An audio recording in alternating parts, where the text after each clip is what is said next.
আসসালামু আলাইকুম। আজকের আলোচনা সবাইকে স্বাগত। আজকে আমরা আলোচনা করব ঢাকা বোর্ড 2025 সালের এসএসসি পরীক্ষা আসা 1 নম্বর সৃজনশীল প্রশ্ন নিয়ে। আমরা স্ক্রিনে একটি ছক দেখতে পাচ্ছি যেখানে মৌল দেওয়া আছে x, y এবং z এবং এদের পারমাণবিক সংখ্যা 8, 12 এবং 15। এখানে x, y ও z প্রতীকী অর্থে ব্যবহৃত হয়েছে। প্রথম প্রশ্নটি আসছে, রসায়ন কাকে বলে? খতে প্রশ্ন আসছে, আয়োডিনের তরল অবস্থা নেই, ব্যাখ্যা করো। গতে প্রশ্ন এসেছে, উদ্দীপকের জেড মৌলটির 10টি পরমাণুর ভর নির্ণয় করো।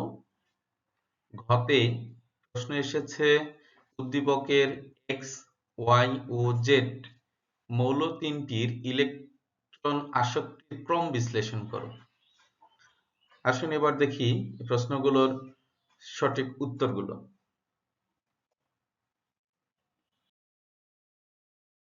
প্রথমেই ক নম্বর প্রশ্ন, রসায়ন কাকে বলে?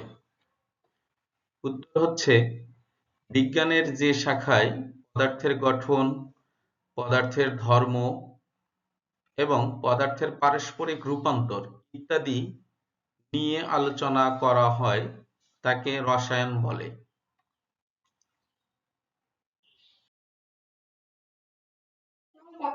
খ নং প্রশ্ন, আয়োডিনের তরল অবস্থা নেই, ব্যাখ্যা করো। উত্তর হচ্ছে,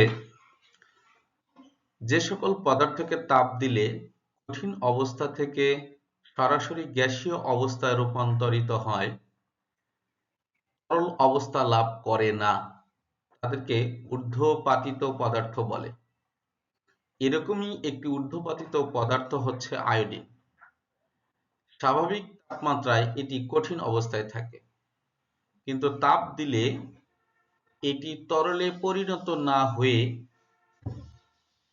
সরাসরি গ্যাসীয় আয়োডিনে পরিণত হয়, তাই আয়োডিন এর তরল অবস্থা নেই।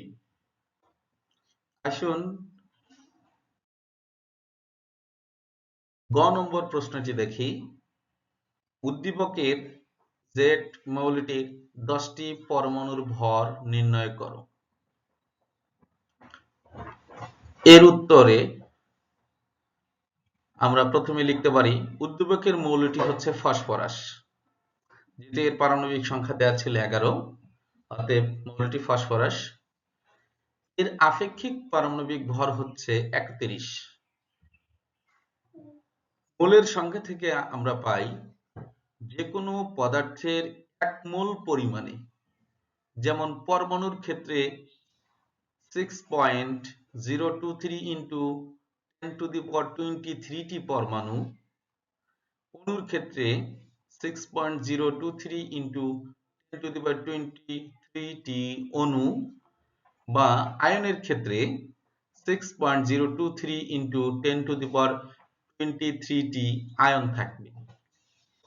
আরেকটা জিনিস আমরা জানি, যে কোনো পদার্থের আপেক্ষিক পারমাণবিক ভরকে গ্রামে প্রকাশ করলেই সেটি তার 1 মোল পরিমাণ হয়ে দাঁড়ায়। এই তথ্য অনুসারে আমরা লিখতে পারি 6.023 ইন্টু 1023 টি পরমাণুর ভর 31 গ্রাম, অর্থাৎ 31 গ্রাম। সুতরাং 10টি পরমাণুর ভর সমান আমরা লিখতে পারি 31 গুণন 10 ভাগ অ্যাভোগাড্রোর সংখ্যা, অর্থাৎ 6.023 ইন্টু 1023। এটি ক্যালকুলেশন করলে আমরা পাই 5.147 ইন্টু 10⁻⁻22 গ্রাম। এটি আমাদের নির্ণেয় 10টি ফসফরাস পরমাণুর ভর। আসুন এবার পরবর্তী প্রশ্ন অর্থাৎ ঘ নং প্রশ্নটি দেখি। ঘ নং প্রশ্নে ছিল, উদ্দীপকের এক্স, ওয়াই ও জেড মৌল তিনটির ইলেকট্রন আসক্তির ক্রম বিশ্লেষণ করো। এর উত্তরে প্রথমে আমরা দিতে পারি যে উদ্দীপকের এক্স, ওয়াই ও জেড মৌল তিনটি যথাক্রমে অক্সিজেন, ম্যাগনেসিয়াম ও ফসফরাস।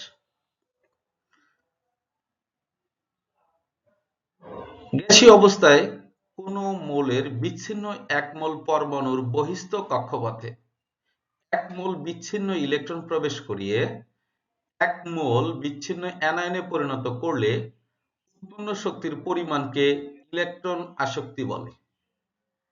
সাধারণত মৌলের আকার ছোট হলে ইলেকট্রন আসক্তির মান বেশি হয়। এখানে অক্সিজেন দ্বিতীয় পর্যায়ের এবং ম্যাগনেসিয়াম ও ফসফরাস হচ্ছে তৃতীয় পর্যায়ের মৌল হওয়ায় অক্সিজেনের আকার সবথেকে ছোট। আবার আমরা জানি একই পর্যায় বরাবর বাম থেকে ডানে গেলে পরমাণুর আকার ছোট হতে থাকে।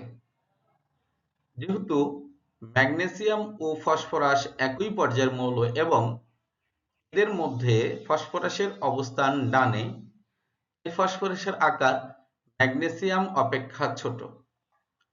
অতএব উপরের আলোচনা থেকে আমরা পাই উদ্দীপকের মৌল তিনটির আকারের ক্রম হচ্ছে oxygen less than phosphorus less than magnesium এবং ইলেকট্রন আসক্তির ক্রম হবে oxygen greater than phosphorus greater than magnesium.